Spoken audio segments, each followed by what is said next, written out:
हाय दोस्तों, मैं आशा करता हूँ ये सीटेट की एसएसटी क्लास की जो सीरीज़ चल रही है ये आपको बहुत पसंद आ रही होगी, क्योंकि इसमें सारी क्वेश्चन जो है पॉइंट टू पॉइंट मैं ला रहा हूँ ताकि आपके एग्जाम्स में एक भी क्वेश्चन जो है वो आउट ना हो सके।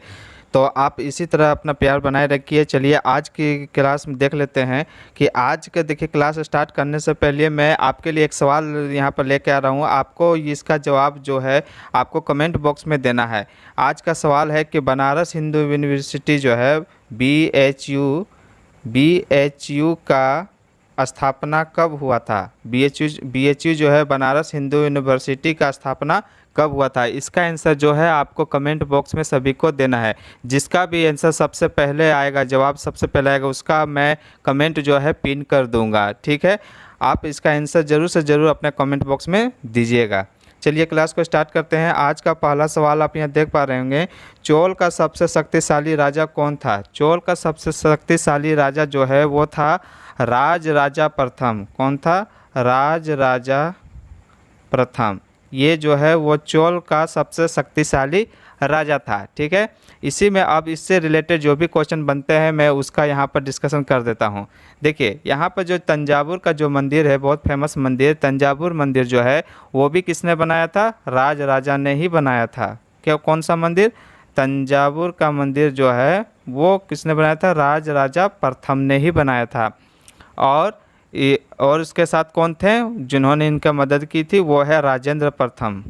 राजेंद्र प्रथम। ठीक है, तो यहाँ पर देखिए क्वेश्चन क्या है कि तंजावुर मंदिर किसने बनवाया था? वो राज राजा प्रथम और राजेंद्र प्रथम ने मिलकर के इस बहुत फेमस जो है ये मंदिर उनको बनवाया था। ठीक है, अब यहीं पर है कि चोल साम्राज्य में बेलाल किसको कहा जाता था? बेलाल, ये जो है इम्पोर्टेंट है सीटेट के अकॉर्डिंग, और जो बीपीएससी का भी जो साथी जो एग्ज़ाम्स की तैयारी कर रहे हैं एसएसटी का, वो भी इनके लिए बहुत इंपॉर्टेंट है। तो यहाँ जो बेलाल है वो कहा जाता था चोल साम्राज्य में जो धनी किसान होते थे, धनी किसान जो होते थे उनको कहा जाता था बेलाल। क्या कहा जाता था? बेलाल। उस समय में जो भी धनी किसानी होते थे, मतलब जिनके पास बहुत ज़मीन होता था खेती करने के लिए, उनको कहा जाता था बेलाल। ठीक है, इसी में और एक है कि मूवेंद वेलन। क्या है? भूवेंद्र वेलन किसको कहा जाता था? तो देखिए उस समय का जो किसान थे, जो तीन राजा जो होते थे, मतलब उस समय एक गांव में एक राजा होते थे, उसी तरह राजा से ज़्यादा जो मतलब तीन से ज़्यादा जो राजा को कर देता था। पहले किस तरह होता था? कर इकट्ठा होता था, किसानों की खेती जो उपज होता था उसी से जो है कर लिया जाता था। तो जो किसान तीन राजा को जो कर देते थे उनको कहा जाता था भूवेंद्र वेलन। क्या कहा जाता था? भूवेंद्र वेलन। ठीक है, ये बहुत इंपॉर्टेंट क्वेश्चन है दोस्तों। वेलन किसको कहा जाता? बेलाल किसको कहा जाता था? धनी किसान को कहा जाता था बेलाल। ठीक है, धनी किसान को कहा जाता था बेलाल। और भूवेंद्र वेलन किसको कहा जाता था? वो किसान जो तीन राजा से ज़्यादा राजाओं को कर देता था उसको कहा जाता था भूवेंद्र वेलन। ठीक है, आप सभी क्वेश्चन को जो मैं विश्लेषण कर रहा हूँ सभी को जो है अपने नोटबुक में नोट करते चलिए। मैं प्रत्येक वीडियो में ये बोलता हूँ ताकि आपको एग्जाम्स में एक भी क्वेश्चन रिवीजन करने ना छूट जाए। ठीक है, चलिए अगला क्वेश्चन देखते हैं। यहाँ पर शिव और विष्णु जी के उपासक को क्या कहते थे? शिव जी का उपासक और जो विष्णु जी के उपासक होते थे उस समय को उसको क्या कहते थे? जो शिव जी के उपासक थे उनको कहा जाता था, शिव जी के उपासक को कहा जाता था नैनार। क्या कहा जाता था? नैनार। ठीक है, और विष्णु जी के जो उपासक होते थे उसको कहा जाता था अलवर। क्या कहा जाता था? अलवर। ठीक है, ये दोनों नोट डाउन कर लीजिएगा कि शिव जी के उपासक को कहते थे नैनार और जो विष्णु जी के उपासक होते थे उनको कहा जाता था अलवर। ठीक, अब इसी में आता है कि नैनार में कितने संत हुए थे? नैनार में कितने संत हुए थे? तो वो हुए थे 63। कितने हुए थे? 63। नैनार जो है शिव जी के उपासक जो थे नैनार, उनमें कितने थे टोटल संत? 63। और विष्णु जी का जो था अलवर, उनमें कितने संत हुए थे? उनमें हुए थे 12 संत। ठीक है, शिव जी के उपासक को नैनार, विष्णु जी का उपासक को क्या कहते थे? अलवर। ठीक है, तो नैनार जो थे उसमें कितने संत हुए थे? 63। और अलवर में कितने हुए थे? 12, मतलब 12। ठीक, अब देखिए इसमें क्वेश्चन है कि जो नैनार में जो गीत होते थे उस समय भगवान के लिए जो गीत होते थे उस गीत के संग्रह को क्या कहा जाता था? तो नैनार में जो गीत होते थे उसके जो संग्रह होता था, एक जगह जो इकट्ठा किया था उसको बोलते थे तेवरम। क्या कहा जाते थे? तेवरम। तेवरम क्या कहा जाता था? तेवरम। और विष्णु जी का जो गीत बनाया गया था, उनको जो इकट्ठा किया गया था, उसको क्या कहा कहते हैं? प्रबंधम। क्या कहते हैं? प्रबंधम। प्रबंधम, ठीक है, प्रबंधम। तो नैनार जो शिव जी के उपासक थे, उस उनके द्वारा जो गीत उनके बनाया गया था उनके लिए, उनको इकट्ठा जो किया गया था उसको क्या कहते थे? उसको कहते थे तेवरम। और जो अलवर में जो विष्णु जी के जो उपासक के लिए जो गीत गाया गया था, उनको जो इकट्ठा करके गीत गाया गया उनको क्या कहते थे? प्रबंधम। ठीक है, इसमें 3 क्वेश्चन हो गया। नैनार, अलवर कितने संत थे वो भी हो गया। गीतों के संग्रह को क्या कहते थे वो भी हो गया इसमें। ठीक, मैं ज़्यादा से ज़्यादा जो है क्वेश्चन एक साथ में ही एक क्वेश्चन के द्वारा कराने की कोशिश करता हूं। दोस्तों, अगर आपको वीडियो अच्छा लगता हो तो कृपया इसको लाइक, शेयर और सब्सक्राइब जरूर से ज़रूर कीजिएगा। ठीक है, चलिए आगे क्वेश्चन देख लेते हैं। यहाँ पर तीसरा क्वेश्चन है कि रामचरितमानस जो है किसने लिखा था? मानस जो माफ़ कीजिएगा, रामचरितमानस जो है वो किसने लिखा था? वो लिखा था तुलसीदास ने, गोस्वामी तुलसीदास ने। तुलसीदास ने, ठीक है, किसने लिखा था? तुलसीदास ने। ठीक, अब है कि ये जो लिखे थे रामचरितमानस किस भाषा में लिखे थे? तो ये तुलसीदास जो वो लिखे थे अवधी भाषा में। किस में लिखे थे? अवधी भाषा में। ठीक है, 2 क्वेश्चन हो गया। तीसरा, ये जो रामचरितमानस लिखे थे इनमें किस भगवान को, उनको भगवान किसको बोले थे इन्होंने? तुलसीदास ने भगवान किसको बोला था? तो राम जी को। मतलब इसमें जो भगवान को दर्शाया गया, किनको दर्शाया गया है? राम जी को। ठीक है, रामचरितमानस किसने लिखा? तुलसीदास ने। किस भाषा में ये लिखे हैं? अवधी में। और इनमें किसकी पूजा की है? राम जी की। ठीक है, ये बहुत इंपॉर्टेंट क्वेश्चन है दोस्तों। सभी क्वेश्चन बहुत मैं एक एक करके खुद से इसको लाता हूं और आप लोगों के लिए यहाँ पर बना करके प्रेजेंट करता हूं। ठीक है, इसीलिए आप सभी क्वेश्चन को अच्छी तरह से देखते चलिएगा। देखिए अगला क्वेश्चन है, प्रमुख नृत्य शैली कौन कौन सी है? तो भारत में जितनी भी जो नृत्य शैली है, जो कल्चरल डांस है, वो कौन कौन सी है? तो देखिए अच्छी तरह से इसको नोट कीजिएगा और देखते चलिएगा। देखिए तमिलनाडु में जो डांस होता है वो होता है भरतनाट्यम। अच्छा, मैं इधर से बताता हूँ। देखिए भरतनाट्यम है, ये सभी है जो है वो नृत्य शैली है। ठीक है, कल्चरल डांस। भरतनाट्यम जो है वो कहाँ होता है? तमिलनाडु में। कहाँ होता है? तमिलनाडु में। भरतनाट्यम तमिलनाडु में। कथकली जो है वो होता है कहाँ? केरल में। कहाँ होता है? केरल में। सुन अच्छी तरह से सुनिएगा और नोट करते चलिएगा। ठीक है, ओडिसी नाम से ही लग रहा है कि ये कहाँ का होगा? उड़ीसा का। ओडिसी कहाँ है? ओडिशा का डांस है। ठीक है, इसके बाद कच्ची पुड़ी कहाँ का है? आंध्र प्रदेश का। ठीक है, इसके बाद आता है मणिपुरी जो है कहाँ का? मणिपुर का। ये भी नाम से पता चल जा रहा है। तो देखिए इसमें दो जो है वो ओडिसी और मणिपुरी जो है वो दोनों नाम से पता चल रहा है। ओडिसी उड़ीसा का, मणिपुरी मणिपुर का। ठीक है, यहाँ याद करने लायक कौन कौन है? भरतनाट्यम तमिलनाडु का, कथक भी सुनने में लग रहा है। कथकली कथक केरल। ठीक है, केरल का कथकली, केरल का। ठीक है, और एक है कच्ची पुड़ी जो है वो कहाँ का? आंध्र प्रदेश का। ठीक है, आप सभी को नोट अच्छी तरह से एक जगह कर लीजिएगा, ये बहुत इंपॉर्टेंट है, इससे क्वेश्चन आती है। ठीक, ये पेपर 1 और पेपर 2 दोनों में आती है इससे क्वेश्चन। चलिए अगले क्वेश्चन देख लेते हैं। यहाँ पर आंगल मैसूर युद्ध कब हुआ था? ठीक है, आंगल मैसूर युद्ध, देखिए सबसे पहले देख लेते हैं कि आंगल मैसूर युद्ध हुआ किसमें था? अंग्रेजों और जो उस समय टीपू सुल्तान जो दक्षिण के जो थे मद्रास के, वहाँ शासक कौन थे? टीपू सुल्तान थे। कौन थे?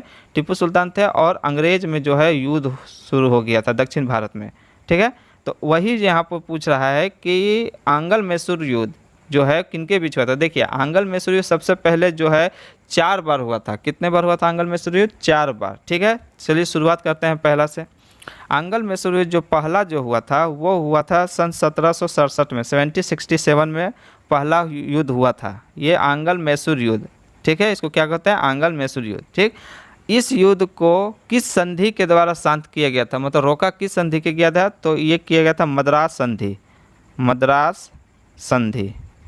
ठीक है, मद्रास संधि से जो है ये पहला वाला आंगल मैसूर युद्ध रुका था। कब हुआ था पहला आंग्ल मैसूर युद्ध? सन 1767 में, 1767 में। ठीक है, अब देखते हैं दूसरा आंग्ल मैसूर युद्ध कब हुआ था?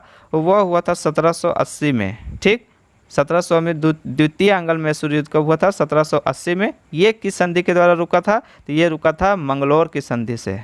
मंगलौर की जब संधि हुआ था, संधि मतलब क्या होता है? मिलाप, एक साथ मिलने से जो होता है उसको वहीं पर जो युद्ध है वो रोक दिया जाता है।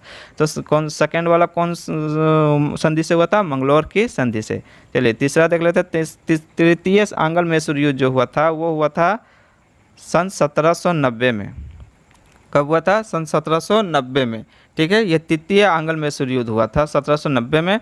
और ये किस संधि के द्वारा रुका था युद्ध? ये हुआ था श्रीरंगपट्टम की संधि के द्वारा जो है ये वाला युद्ध, तृतीय आंग्ल मैसूर युद्ध जो है वो शांत हुआ था।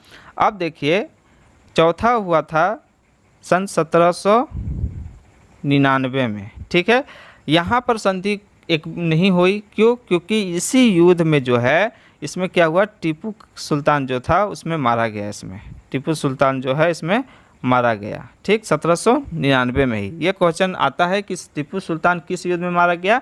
तो जो चौथा युद्ध था, चतुर्थ आंग्ल मैसूर युद्ध, उसी में मारा गया था सन 1799 में। कौन सा हुआ था? ये श्रीरंगपट्टम संधि, श्रीरंगपट्टम का युद्ध हुआ था। ये जगह का नाम है श्रीरंगपट्टम, वहीं पर युद्ध हुआ था, उसी में ये टीपू सुल्तान जो है मारा गया था। ठीक है, ये 4 क्वेश्चन है इसमें से।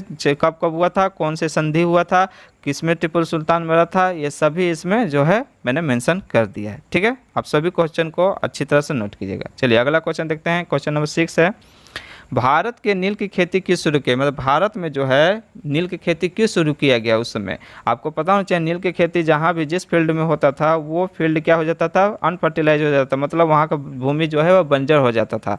तो इसीलिए लेकिन जबरन जो है वहाँ पर जो है नील की खेती शुरू किया गया। नील की खेती से बहुत सारे क्वेश्चन बनते हैं। मैं चलिए आगे इसको क्यों हुआ था वो मैं बता देता हूँ। देखिए नील का खेती जो है वो इसलिए भारत में शुरू किया गया कि ये जो नील का जो पौधा था, नील का जो पौधा था वो किस टाइप का पौधा था, किस टाइप का वेदर में क्लाइमेट में उगने के लिए? वो था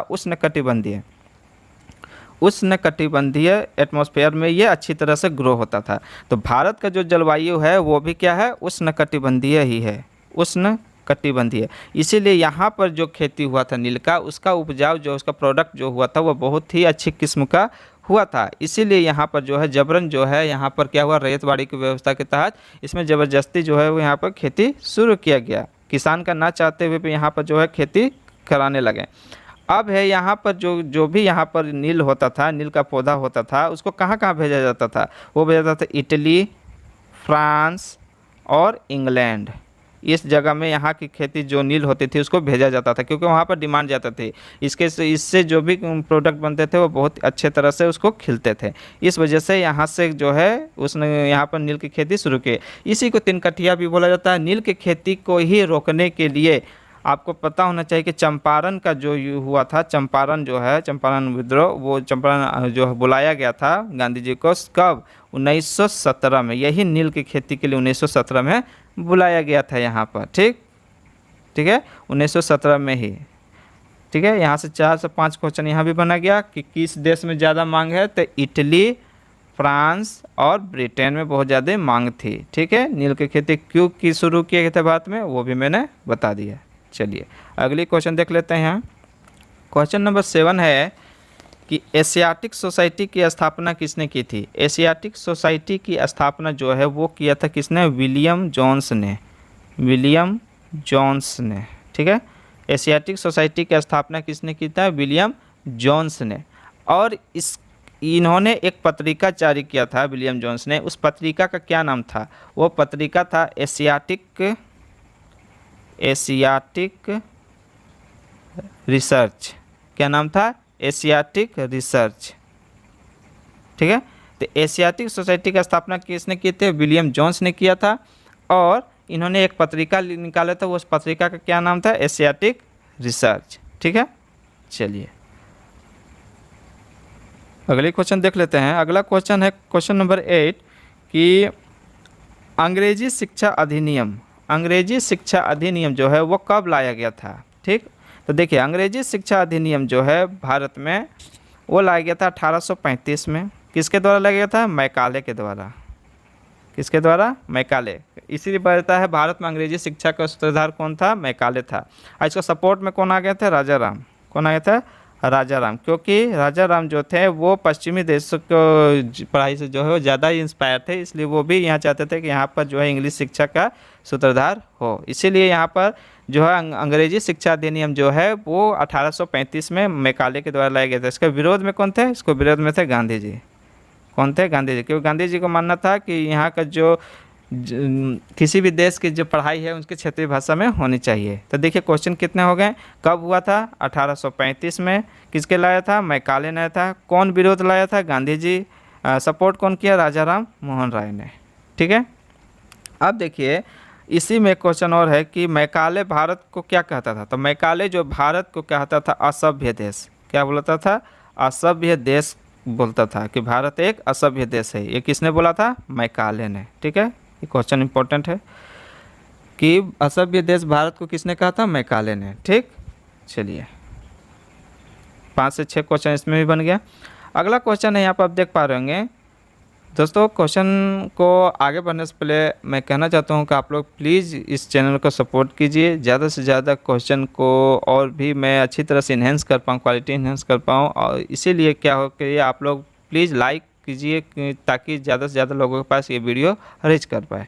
ठीक है, चलिए क्वेश्चन देखते हैं कि ब्रह्म समाज की स्थापना किसने की थी? तो ब्रह्म समाज की स्थापना जो है वो हुआ था कब?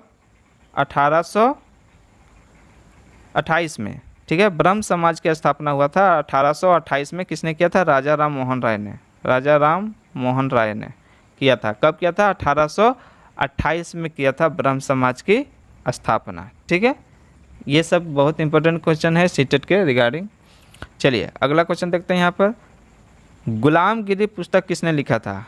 गुलामगिरी पुस्तक, ये बहुत इंपॉर्टेंट है। देखिए गुलामगिरी में एक भी क्वेश्चन है जो ऐसा नहीं है जो एग्जाम्स के रिगार्डिंग वो उसको इम्पोर्टेंट ना हो। मैं सभी क्वेश्चन जो है वो छाट कर जो इम्पोर्टेंट है वही लाता हूँ। तो गुलामगिरी पुस्तक जो है वो लिखा था किसने? ज्योतिराव फूले ने। किसने लिखा था? ज्योतिराव फूले ने लिखा था इस पुस्तक को। कब लिखा था? 1873 में, 1873 में जो है ये पुस्तक लिखा था गुलामगिरी। किसने लिखा था? ज्योतिराव फूले ने। अब इसी से क्वेश्चन है कि ज्योतिराव फूले जो है, माफ कीजिएगा, ज्योतिराव फूले ने सत्य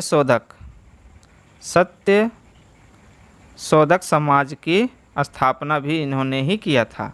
किसने किया था सत्य शोधक समाज की स्थापना? ज्योतिराव फूले ने ही। और ज्योतिराव फूले ने कौन सी पुस्तक लिखी थी? गुलामगिरी। कब लिखी थी? 1873 में। ठीक है, चलिए 3 से 4 क्वेश्चन यहाँ पर बन गया। सभी क्वेश्चन बहुत इंपॉर्टेंट है। तो गुलामगिरी किसने लिखा था? ज्योतिराव फूले ने। कब लिखा था? 1873 में। सत्य शोधक समाज की स्थापना भी फूले ने ही किया था। ठीक है दोस्तों, आज ये क्वेश्चन कितने हैं? टोटल 10 क्वेश्चन हुआ। सभी का मैंने विश्लेषण कर दिया। प्रत्येक क्वेश्चन में 5 से 6 क्वेश्चन बनता ही है, तो टोटल जो है वो कम से कम 50 क्वेश्चन बन ही जाता है प्रत्येक वीडियो में। ठीक है, जो बहुत ही इंपॉर्टेंट क्वेश्चन है, आप एक भी क्वेश्चन को मिस ना करें। ठीक है, चलिए वीडियो को ख़त्म करने से पहले मैं आप लोगों को एक आखिरी रिक्वेस्ट करता हूँ कि कृपया इसको लाइक, शेयर और सब्सक्राइब जरूर से ज़रूर कीजिएगा। अगर आपका जो भी डाउट हो, क्वेश्चन हो, आप कमेंट में मेंशन कीजिए। इसी तरह अगला कड़ी जो है देखते हैं। ये जो था ये कौन सा क्लास था? ये था 6ठा क्लास था। अगली क्लास 7 क्लास में मिलते हैं जल्द ही। मैं चलिए एक और अनाउंस कर देता हूँ कि मैं जल्द ही अब जो है वो पॉलिटी का भी जो है अलग से प्लेलिस्ट बना दूँगा, प्लेलिस्ट, और उसका भी जो वीडियो अब मैं डालना शुरू कर दूंगा। ठीक, मैं अभी तक सिर्फ हिस्ट्री ही करा रहा था, लेकिन अब जो है यहाँ से मैं पॉलिटी का भी अब अगला वीडियो अब अलग से उसका प्लेलिस्ट बना करके वीडियो डाला करूँगा। ठीक है, तो दोस्तों ज़रूर से ज़रूर मिलते हैं अगली क्लास में। तब तक के लिए थैंक यू।